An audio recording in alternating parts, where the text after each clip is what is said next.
Hello दोस्तों, आज हम लोग बिहार विद्यालय परीक्षा समिति माध्यमिक शिक्षक पात्रता परीक्षा स्टेट 2024 का सामाजिक विज्ञान का एग्ज़ाम डेट है 18/5/2024 शिफ्ट 1 का अध्ययन करने जा रहे हैं। अब्दुल मजीद कहाँ का व्यापारी था? तो भारत का था। कहाँ का था? भारत के गुजरात के था। अब्दुल मजीद भारत का महत्वपूर्ण व्यापारी था। इन्होंने 16वीं और 17वीं शताब्दी के दौरान भारत में व्यापारिक गतिविधियों में अहम भूमिका निभाई थी और 1498 में जब वास्को डी गामा भारत की यात्रा कर रहा था उस समय पथ प्रदर्शक के काम अब्दुल मजीद ने ही किया था। तो अब्दुल मजीद कहाँ के व्यापारी था? तो भारत का था। अमेरिका स्वतंत्रता में अमेरिका का सेनापति कौन था? तो वाशिंगटन था। वाशिंगटन था। कौन था? वाशिंगटन, जो अमेरिका क्रांतिकारी सेना के कमांडर इन चीफ थे। कौन थे? कमांडर इन चीफ थे। फ्रांस की क्रांति के समय वहां का राजा कौन था? तो लुई 16वें थे। लुई 16वें, जो 1789 की क्रांति के समय ये राजा थे। लुई 16वां जो था 1774 में, कब? 1774 में बुर्बो राजवंश का शासक बना था। 1774 में बना था। कब बना था शासक? 1774 में। इंग्लैंड की गौरवपूर्ण क्रांति कब हुई थी? कब हुई थी? 1688 में हुआ था। इंग्लैंड की गौरवपूर्ण क्रांति 1688 में हुआ था, जिसमें इंग्लैंड का राजा जेम्स द्वितीय को हटाकर उनकी बेटी मैरी द्वितीय और उनके पति विलियम ऑफ ऑरेंज को संयुक्त रूप से सिंहासन पर बैठाया गया था। किस वर्ष हिटलर ने वर्साई की संधि को अस्वीकार किया था? तो 1933 में अस्वीकार किया था। कब किया था? 1933 में। किस संधि द्वारा जर्मनी पर कठोर एवं अपमानजनक शर्तें थोप दी गई थी? तो वर्साई की संधि में। किस संधि में? वर्साई की संधि में। वर्साई की संधि 1919 में हुआ था। वर्साई की संधि कब हुई थी? 1919 में हुआ था। प्रथम विश्व युद्ध के दौरान हुआ था। द्वितीय विश्व युद्ध में पहला एटम बम कहाँ गिराया गया था? तो हिरोशिमा पर गिराया गया था। कहाँ पर? हिरोशिमा पर। कब गया था? 6 अगस्त 1945 को। नागासाकी पर दूसरा बम गिराया गया 9 अगस्त 1945 को। द्वितीय विश्व युद्ध में धुरी राष्ट्रों में कौन सा राज्य शामिल नहीं था? तो सोवियत संघ शामिल नहीं था। कौन नहीं था? द्वितीय विश्व युद्ध में सोवियत संघ शामिल नहीं था। सोवियत संघ। द्वितीय विश्व युद्ध 1939 से 45 में हुआ था। 2 गुट में बट गया था, मित्र राष्ट्र और धुरी राष्ट्र। वेस्ट इंडीज की खोज किसने की थी? तो वेस्ट इंडीज की खोज क्रिस्टोफर कोलंबस ने किया था। क्रिस्टोफर कोलंबस ने किया था। कोलंबस ने कहाँ के था? इटली का था, लेकिन स्पेन की तरफ से ये यात्रा करने के आया था। स्पेन के खर्च पर, स्पेन के राजा के खर्च पर ये इटली से आया था अमेरिका की खोज करने के लिए। तो 1492, कब? 1492 ईस्वी में अमेरिका के वेस्ट इंडीज क्षेत्र को खोजा था।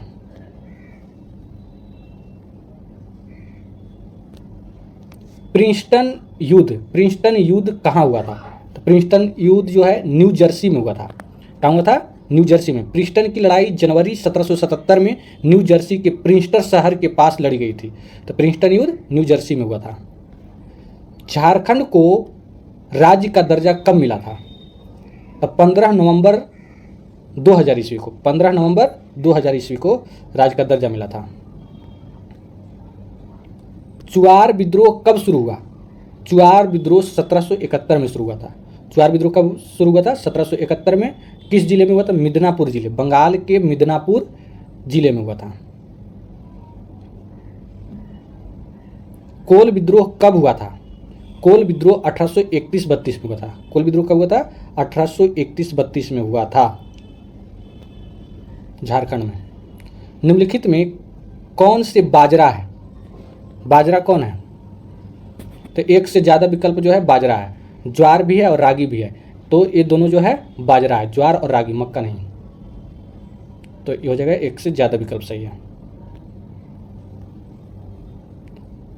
ब्रिटिश शासन के विरुद्ध बस्तर विद्रोह किस वर्ष हुआ था? तो बस्तर विद्रोह जो हुआ था 1910 में हुआ था। कहाँ में? छत्तीसगढ़, बस्तर छत्तीसगढ़ में हुआ था। कॉफी की खेती का पहली बार प्रयोग किया गया था किस क्षेत्र में? बाबा बुदन की पहाड़ी में। कहाँ में किया गया था? बाबा बुदन की पहाड़ी में, कर्नाटक में पड़ता है। बाबा बुदन की पहाड़ी कर्नाटक में है। निम्नलिखित में से कौन सा एक फसल नहीं है? तो सर्दी एक फसल नहीं है। खरीफ फसल है, जायद फसल है, रबी फसल है। खरीफ में आता है धान मक्का इसमें आता है। रबी फसल में गेहूं आता है और दलहन, और जायद फसल में खीरा ककड़ी ये सब आता है। निम्नलिखित में से कौन सी फाइबर फसल है? तो फाइबर फसल कौन है? जूट के रेशा से रस्सी बनाया जाता है, तो इसलिए फाइबर जो कौन है? फाइबर फसल कौन है? तो जूट है। ऊपरी सिलेसिया जर्मन पोल्स दोनों द्वारा आबादी वाला क्षेत्र था।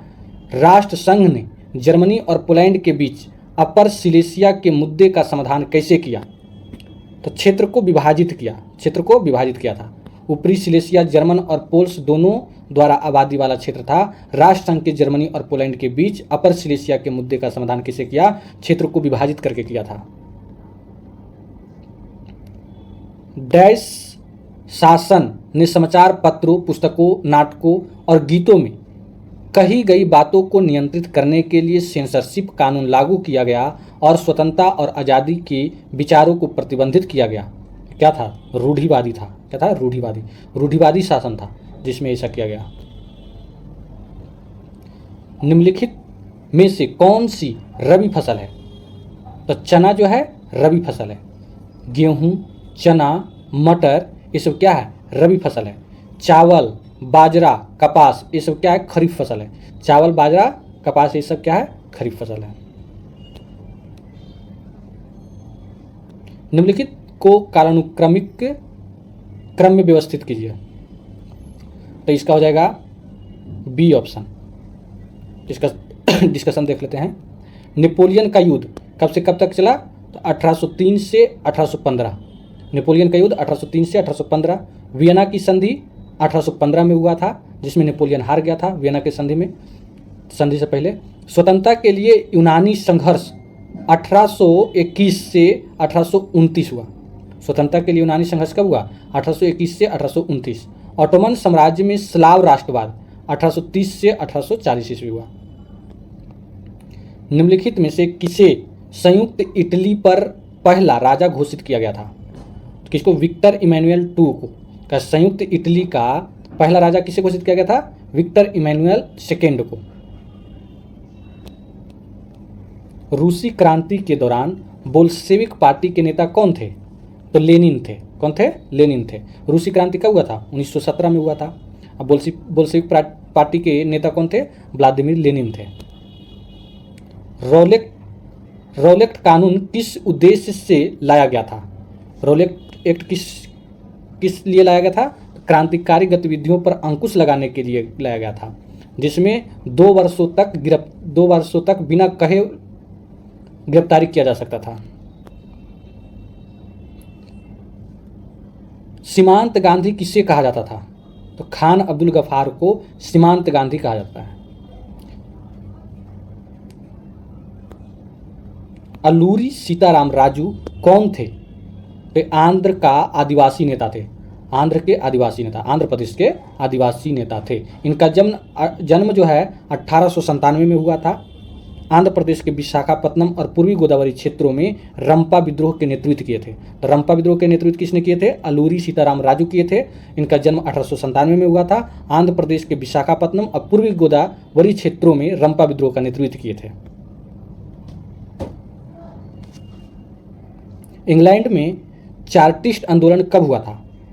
तो चार्टिस्ट आंदोलन जो है इंग्लैंड में 1838 में हुआ था। चार्टिस्ट आंदोलन कब हुआ था? 1838 में हुआ था। तारिख-ए-दाऊदी पुस्तक के लेखक कौन है? तारिख-ए-दाऊदी के लेखक जो हैं अब्दुल्लाह हैं। कौन है? अब्दुल्लाह हैं। भारत में पहली बार कब और कहाँ धुआं निरोधक कानून पारित किया गया था? तो 1863 में कलकत्ता में। भारत में पहली बार कब और कहाँ धुआं निरोधक कानून पारित किया गया था? 1863 में कलकत्ता में। ओटावा सम्मेलन किस वर्ष हुआ था? ओटावा सम्मेलन 1932 में हुआ था। ओटावा सम्मेलन किस वर्ष हुआ था? 1932 में हुआ था, 1932 में। हिंदुस्तान रिव्यू को अंग्रेजी मासिक के रूप में किसने प्रकाशित किया था? तो डॉक्टर सच्चिदानंद सिन्हा के द्वारा। हिंदुस्तान रिव्यू को अंग्रेजी मासिक के रूप में किसने प्रकाशित किया था? डॉक्टर सच्चिदानंद सिन्हा। वर्नाक्यूलर प्रेस एक्ट किस वायसराय के समय में पारित हुआ था? तो लॉर्ड लिटन के समय।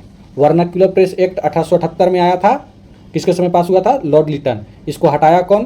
तो इसको हटाया 1882 में रिपन के द्वारा, लॉर्ड रिपन के द्वारा, लॉर्ड रिपन के द्वारा हटाया गया 1882 में। निम्नलिखित में से किस व्यापार से शुरुआती उद्यमियों ने खूब पैसा कमाया? तो कौन पैसा कमाया था खूब? तो चीन के व्यापारियों ने, चीन के व्यापारियों ने। व्यापारी शहरों के लिए भीतर उत्पादन का विस्तार क्यों नहीं कर सके? व्यापारी शहरों के भीतर उत्पादन का विस्तार क्यों नहीं कर पाए थे? तो शक्तिशाली संघों ने उन्हें ऐसा करने की अनुमति नहीं दी थी। शक्तिशाली संघों ने उन्हें ऐसा करने की अनुमति नहीं दी थी। मैकमोहन रेखा भारत को किस देश से अलग करती है? तो चीन करती है। कौन करती है? चीन। मैकमोहन रेखा।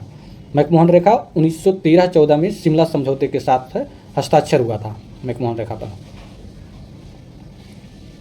गिलगिट गार्ज किस नदी पर स्थित है? तो गिलगिट गार्ज जो है सिंधु नदी पर है। गिलगिट गार्ज किस नदी पर है? सिंधु नदी पर है। गंगा नदी की लंबाई है कितनी है? 2525 किलोमीटर है। कितनी है? 2525 किलोमीटर। गंगा जो है गंगोत्री से निकलती है और बांग्लादेश में जाकर के, बांग्लादेश से आगे होते हुए बंगाल की खाड़ी में मिल जाती है। निम्नलिखित में से किस नदी का उद्गम अमरकंटक नदी है? तो ताप्ती। किसका नहीं है? तो ताप्ती का नहीं है, नर्मदा का है, सोन का है, जोहिला का भी है। तो ताप्ती का खाली नहीं है। किसका नहीं? अमरकंटक से कौन नहीं निकलता है? ताप्ती नहीं निकलता है। नर्मदा, सोन और जोहिला तीनों जो है अमरकंटक से निकलती है और ताप्ती सतपुड़ा के पहाड़ी से निकलती है। निम्नलिखित में से कौन सा वृक्ष उष्णकटिबंधीय सदाबहार वन से संबंधित नहीं है? कौन नहीं है? तो इसमें से सभ्य जो है सदाबहार वन से संबंधित है। शीशम, सिनकोना, आबुनस, सहतूत उष्णकटिबंधीय सदाबहार वन से संबंधित है। बाकी कोई नहीं है, तो इसलिए इसमें से कोई नहीं हो जाएगा आंसर।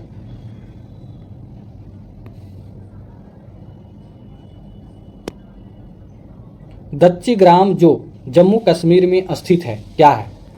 दच्ची ग्राम कहाँ है?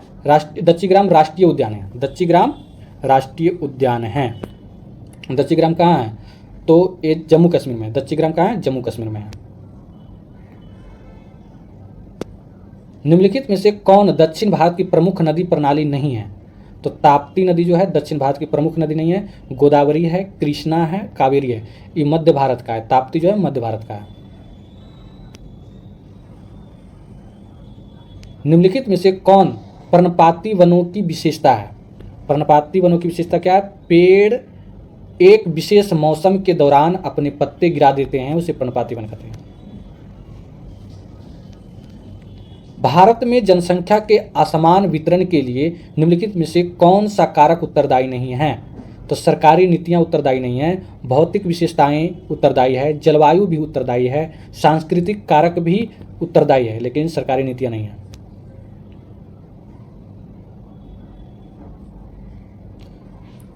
भूटान की अर्थव्यवस्था किस पर आधारित है? तो पर्यटन पर आधारित है।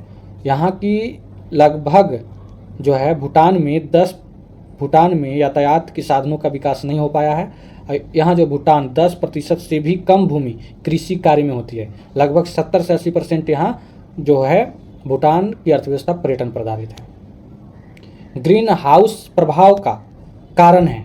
ग्रीन हाउस प्रभाव का कारण क्या है? वायु प्रदूषण है। वायु प्रदूषण। कर्क रेखा भारत के किन राज्यों से होकर गुजरती है?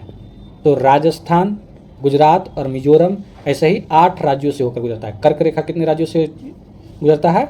8 राज्यों से होकर गुजरती है। 8 राज्यों से होकर गुजरती है। इसका ट्रिक है मित्र पर गमछा झाड़। मित्र पर गमछा झाड़।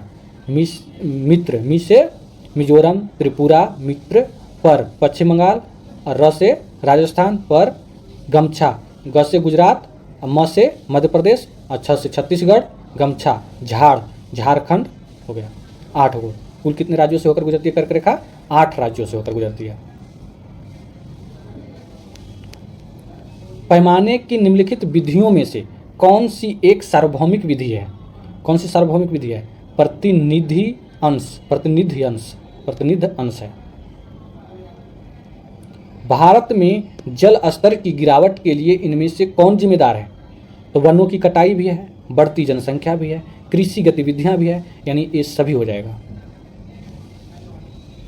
उत्पत्ति के आधार पर संसाधनों को डैश और डैश के रूप में वर्गीकृत किया जा सकता है। तो उत्पत्ति के आधार पर संसाधनों को जैविक और अजैविक रूप में वर्गीकृत किया जा सकता है। जैविक और अजैविक के रूप में। भूमि जो एक या एक से अधिक कृषि वर्ष के लिए खेती के बिना छोड़ी जाती है, उसे डैश के रूप में भी जानी जाती है। तो वर्तमान परती कहा जाता है। इसको क्या कहता है? वर्तमान परती भूमि कहा जाता है। वे संसाधन जिनका उपयोग बिना किसी संशोधन के सीधे किया जा सकता है, डैश कहलाते हैं। क्या कहलाते हैं? प्राकृतिक संसाधन कहलाते हैं। वे संसाधन जिनका उपयोग बिना किसी संशोधन के सीधे किया जा सकता है, उसे प्राकृतिक संसाधन कहते हैं। उष्णकटिबंधीय वन उदाहरण है, प्राकृतिक संसाधन के उदाहरण है। उष्णकटिबंधीय वन किसका उदाहरण है? प्राकृतिक संसाधन का। विश्व का सबसे गन्ना उत्पादक है डैश। विश्व का सबसे गन्ना उत्पादक कौन है? तो ब्राजील है। ब्राजील जो है विश्व का सबसे ज़्यादा गन्ना उगाता है, उत्पादक है। लौह अयस्क की गलाने में प्रयुक्त धातु कर्म कोयला है। कौन सी कोयला है? बिटुमिनस कोयला है। कौन सा है? बिटुमिनस कोयला है। निम्नलिखित में से कौन सा खनिज चट्टानों के अपघटन से बनता है, जिससे अवशिष्ट पदार्थ का अवशिष्ट द्रव्यमान निकलता है? वह क्या कहलाता है? बॉक्साइट। कौन है? बॉक्साइट। झारखंड में कोडरमा निम्नलिखित खनिजों में से किस एक का प्रमुख उत्पादक है? कौन है? अभ्रक उत्पादक है। कोडरमा क्षेत्र जो है अभ्रक उत्पादक क्षेत्र है। जल की कमी क्या है? पानी की कमी एक क्षेत्र भीतर पानी के उपयोग की मांगों को पूरा करने के लिए पर्याप्त उपलब्ध ताजे पानी के संसाधनों की कमी जल की कमी कहलाती है। हमें अपने जल संसाधनों के संरक्षण और प्रबंधन की आवश्यकता क्यों है? तो उपरोक्त सभी है। खुद को स्वस्थ संबंधी खतरों से बचाने के लिए, खाद्य सुरक्षा सुनिश्चित करने के लिए, हमारे प्राकृतिक पारिस्थितिकी तंत्र के क्षरण को रोकने के लिए, ये सभी हो जाएगा। टैक्सोल का उपयोग होता है किसके लिए? कैंसर में होता है। टैक्सोल का उपयोग कैंसर उपचार में किया जाता है। निम्नलिखित में से कौन सा कथन वनस्पतियों और जीवों की कमी का वैध कारण नहीं है? तो चराई और ईंधन की लकड़ी का संग्रह नहीं है। कौन कौन है? तो कृषि विस्तार है, बड़े पैमाने का विकासात्मक परियोजना भी है, तेजी से औद्योगिकरण और शहरीकरण भी है, लेकिन चराई और ईंधन की लकड़ी का संग्रह नहीं है। बेगाईगांव तेल उत्पादक क्षेत्र किस राज्य में है? तो असम में। बेगाईगांव तेल उत्पादक किस क्षेत्र में स्थित है? तो असम में। डिगबोई। भारत का प्रथम तेल शोधक कारखाना कहाँ खोला गया था? तो डिगबोई में। कहाँ में? डिगबोई में।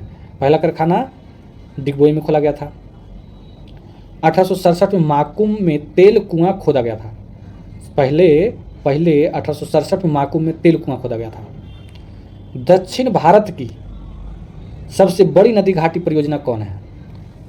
तो तुंगभद्रा नदी घाटी परियोजना जो है दक्षिण भारत की सबसे बड़ी नदी घाटी परियोजना है। निम्नलिखित में से सॉरी, निम्नलिखित में से कौन उद्योग सार्वजनिक क्षेत्र के अंतर्गत आता है? कौन सा आता है सार्वजनिक क्षेत्र के अंतर्गत? तो आता है बोकारो लौह इस्पात उद्योग। बोकारो लौह इस्पात उद्योग जो है सार्वजनिक क्षेत्र के अंतर्गत आता है। जेके सीमेंट उद्योग, रेमंड कृत्रिम वस्त्र उद्योग, टाटा लौह इस्पात उद्योग, इसमें क्या है, निजी क्षेत्र का उद्योग है, निजी क्षेत्र का उद्योग है। लेकिन बोकारो लौह इस्पात उद्योग जो है सार्वजनिक क्षेत्र है, सार्वजनिक उद्योग क्षेत्र है। भारत में तांबा लगाने का आधुनिक कारखाना सबसे पहले कहाँ खुला था? तो घाटशिला में खुला था। कहाँ? घाटशिला। घाटशिला कहाँ है? झारखंड में है। घाटशिला झारखंड के सिंहभूम जिला में है। जूट उद्योग के सबसे अधिक कारखाने मिलते हैं कहाँ? हुगली तट पर मिलते हैं, हुगली के तट पर। जूट उद्योग के सबसे अधिक कारखाने हुगली के तट पर मिलते हैं। भारत को कुल कितने डाक क्षेत्रों में बांटा गया है? तो 9 डाक क्षेत्रों में बांटा गया है। भारत को कुल कितने डाक क्षेत्रों में बांटा गया है? 9। कांडला पत्तन किस राज्य में स्थित है? कांडला गुजरात में है। कांडला कहाँ है? गुजरात में है, कच्छ की खाड़ी में। बाढ़ कौन सी आपदा है? तो बाढ़ जो है प्राकृतिक आपदा है। बाढ़ कैसी आपदा है? प्राकृतिक आपदा है। पंजाब में भूमि निम्नीकरण का मुख्य कारण क्या है?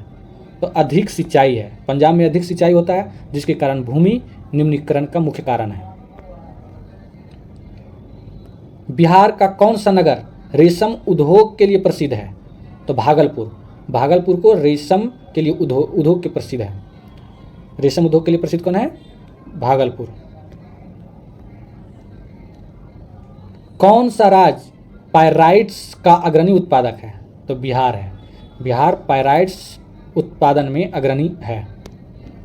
बिहार के जल में कौन सा रसायन सांद्रित है? तो आर्सेनिक। आर्सेनिक अधिक है। भारत की वित्तीय राजधानी कौन है? तो मुंबई है। भारत की वित्तीय राजधानी मुंबई है। भारत में संप्रभु कौन है? भारत में संप्रभु कौन है? तो जनता संप्रभु है। भारत में संप्रभु कौन है? तो जनता है। रीपोलिंग है। रीपोलिंग क्या है? पुनः मतदान है। रीपोलिंग यानी पुनः मतदान। भारतीय निर्वाचन आयोग संविधान के किस अनुच्छेद में है? अनुच्छेद 324 से 329 तक वर्णन है। भारतीय निर्वाचन आयोग का वर्णन किस अनुच्छेद में है? 324 से 329 तक। लोकतंत्र में राजनीतिक समानता का क्या महत्व है? तो यह सुनिश्चित करना है कि निर्णय लेने में प्रत्येक नागरिक की समान भागीदारी हो। निर्णय लेने में प्रत्येक नागरिक को समान भागीदारी हो। पंचायती राज का वर्णन संविधान के किस अनुच्छेद में किया गया है? अनुच्छेद 40 में, भाग 4 के अनुच्छेद 40 में किया गया है। भारत में लड़कियों के मतदान करने की कम से कम उम्र क्या होती है? तो महिला और पुरुष दोनों के लिए 18 वर्ष होनी चाहिए। बिहार विधानसभा में कितने निर्वाचन क्षेत्र है? बिहार विधानसभा में 243 निर्वाचन क्षेत्र हैं। 75 विधान परिषद है, 75, 40 लोकसभा है, राज्यसभा 16 है। राज्यसभा 16, लोकसभा 40, 75 विधान परिषद और 243 विधानसभा है। 243 विधानसभा। संविधान के किस अनुच्छेद के तहत भारत के किसी राज्य पर राष्ट्रपति शासन लागू किया जाता है? तो अनुच्छेद 356 के तहत। अनुच्छेद 356 के तहत किसी भी राज्य में राष्ट्रपति शासन लागू किया जा सकता है। 370 कहाँ था? तो जम्मू कश्मीर में था।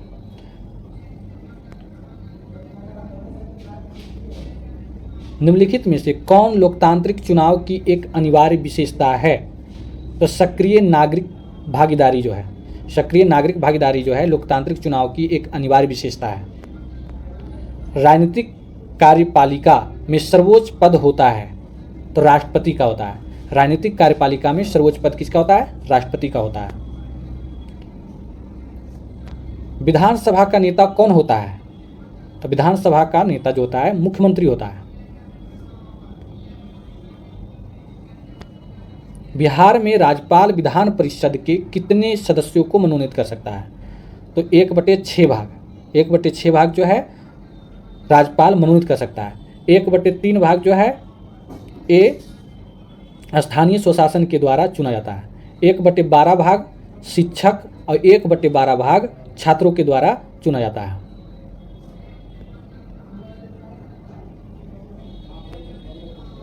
मंत्रिपरिषद सामूहिक रूप से इसके लिए जिम्मेदार है। तो किसके लिए जिम्मेदार है? तो मंत्रिपरिषद जो है प्रधानमंत्री के लिए जिम्मेदार है। मंत्रिपरिषद किसके लिए जिम्मेदार है? प्रधानमंत्री के लिए। संपत्ति के अधिकार को मौलिक अधिकारों की सूची से कब हटाया गया? तो 1978 में 44वां संविधान संशोधन 1978 के द्वारा संपत्ति के अधिकार को हटाकर अनुच्छेद 300 के क में डाल दिया गया है। 300 के क में डाल दिया गया है, भाग 12 में डाल दिया गया है। इनमें से कौन सा अधिकार भारतीय नागरिकों को प्राप्त है? तो अपनी संस्कृति की रक्षा का अधिकार है। अपनी संस्कृति की रक्षा का अधिकार अनुच्छेद 29 में है, एक मौलिक अधिकार है। सूचना का अधिकार अधिनियम 2005 ने किस अधिनियम का स्थान लिया है? तो लिया है सूचना की स्वतंत्रता अधिनियम 2002 का स्थान लिया है। सूचना की स्वतंत्रता अधिनियम 2002 का स्थान लिया है। आरटीआई आवेदन दाखिल करने के लिए आयु मानदंड क्या है? तो उम्र की कोई सीमा नहीं है। आरटीआई कोई भी उम्र के व्यक्ति कर सकते हैं। भारत में नीति आयोग का गठन कब हुआ? तो 1 जनवरी 2015 को हुआ। 1 जनवरी 2015 को हुआ। डैश का अर्थ है साझा संस्कृति पर आधारित सामाजिक विभाजन। तो जातीय का अर्थ है साझा संस्कृति पर आधारित सामाजिक विभाजन है। सत्ता साझाकरण व्यवस्था के बारे में निम्नलिखित में से कौन सा कथन सही है? तो इसका कथन सी सही है, सी। प्रत्येक समाज को किसी न किसी रूप में सत्ता की साझेदारी की आवश्यकता होती है, भले ही वह छोटा हो या उसमें सामाजिक विभाजन हो, इसलिए सी ऑप्शन हो जाएगा। राजनीतिक दलों को प्रतीक चिन्ह आवंटित किए जाते हैं किसके द्वारा? तो चुनाव आयोग के द्वारा। किसके द्वारा? चुनाव आयोग के द्वारा। भारतीय लोकतंत्र को किसका प्रयोगशाला कहा जाता है? तो अधिकारों का प्रयोगशाला कहा जाता है। भारतीय लोकतंत्र को अधिकारों का प्रयोगशाला कहा जाता है। भाग 3 में है और 6 प्रकार का मौलिक अधिकार दिया गया है। मूल संविधान में 7 प्रकार का मौलिक अधिकार था, जो 44वां संविधान संशोधन 1978 के द्वारा संपत्ति के अधिकार को मौलिक अधिकार से हटा दिया गया। आर्थिक वृद्धि निम्नलिखित में से किस पर निर्भर करती है? तो विभिन्न राष्ट्रों के बीच सहयोग पर। आर्थिक वृद्धि निम्नलिखित में से किस पर निर्भर करती है? तो विभिन्न राष्ट्रों के बीच सहयोग पर निर्भर करती है। अमर्त्य सेन द्वारा प्रस्तावित न्याय का कौन सा सिद्धांत विभिन्न सामाजिक और आर्थिक असमानताओं को दूर करने की आवश्यकता पर केंद्रित है? तो क्षमता दृष्टिकोण। कौन है? क्षमता दृष्टिकोण। कौन सा कदम लोकतांत्रिक सुधार का सूचक है? तो पंचायती राज जो है, स्थानीय स्वशासन जो है, कदम लोकतांत्रिक सुधार का सूचक है। जय हिंद, जय भारत।